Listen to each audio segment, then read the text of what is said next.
আসলে ভূত বিরোধী দলের মাথায় চাপে নাই, ভূত সরকারের মাথায় চেপেছে। আপনারা জনগণকে ভুল বুঝিয়ে মানুষকে ফাঁকি দিয়ে আগের সেই কর্তৃত্ববাদী ফ্যাসিবাদী শাসনের পথে আপনারা হাঁটছেন। প্রধানমন্ত্রী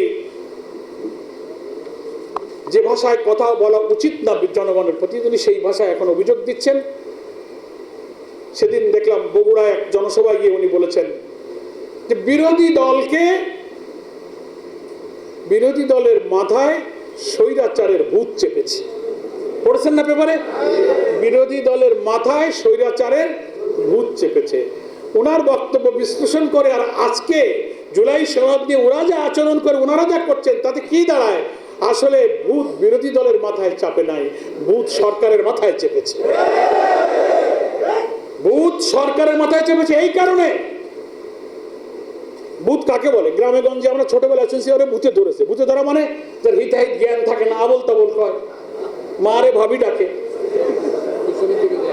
হ্যাঁ, আগে যাইতে গেলে পিছনে যায়, ডানে যাইতে গেলে বায়ে যায়, তাই ওরে ভূতি ধরেছে।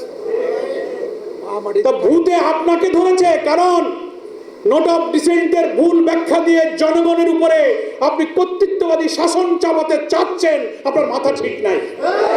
আইন কানুন সংবিধান শুধু বিএনপির যে কয়জন আইনজ্ঞ এক্সপার্ট তাদের কাছে সংবিধান নাই। Spanish digital print tiles, ATI tiles, এক টাইলসে জীবন পার। আপনাদের বাইরে এই বিরাট 18 কোটি মানুষের বাংলাদেশে একটা বিরাট বাংলাদেশ আছে। হাজারো সংবিধান বিশেষজ্ঞ, আইনজ্ঞ, রাজনৈতিক বিশ্লেষকরা ব্যাখ্যা দিচ্ছেন, গোল টেবিল করছেন, সেমিনার করছেন, পত্রিকা আর্টিকেল লিখছেন, পড়ে দেখুন। আপনারাই যা বলছেন ওই ব্যাখ্যা ঠিক নয়। আপনারা জনগণকে ভুল বুঝিয়ে মানুষকে ফাঁকি দিয়ে আগের সেই কর্তৃত্ববাদী ফ্যাসিবাদী শাসনের পথে আপনারা হাঁটছেন। কারণ আজীবন ক্ষমতায় থেকে প্রধানমন্ত্রীর অসীম ক্ষমতাকে দূর করার জন্যই এই সংস্কৃতিক লোক কিন্তু জীবন দিয়েছে। কর্তৃত্ববাদী একক ক্ষমতায় গেলে মানুষেরা দুর্নীতি, সন্ত্রাস আর দলীয়করণের দিকে যায় বলে আমরা এই রাষ্ট্র কাঠামো পরিবর্তন করতে চেয়েছি। আর আপনারা যে সব জায়গায় একমত হয়েছেন তার চেয়ে বড় মৌলিক মেজর কনস্টিটিউশনাল রিফর্ম হচ্ছে এই 10টা পয়েন্টের মধ্যে। এটাই যদি না মানেন তো সেই রাষ্ট্র আবার ওই ফ্যাসিবাদী দিকেই যাত্রা শুরু করবে। দেশটাকে আপনারা সেদিকে নিয়ে যাচ্ছেন। এখনো সময় আছে, আমরা আবেদন জানাই। পার্লামেন্টের সেশন চলছে, 29 তারিখে শেষ হবে। আপনারা ওই অপরিণামদর্শী পথ থেকে ফিরে আসুন।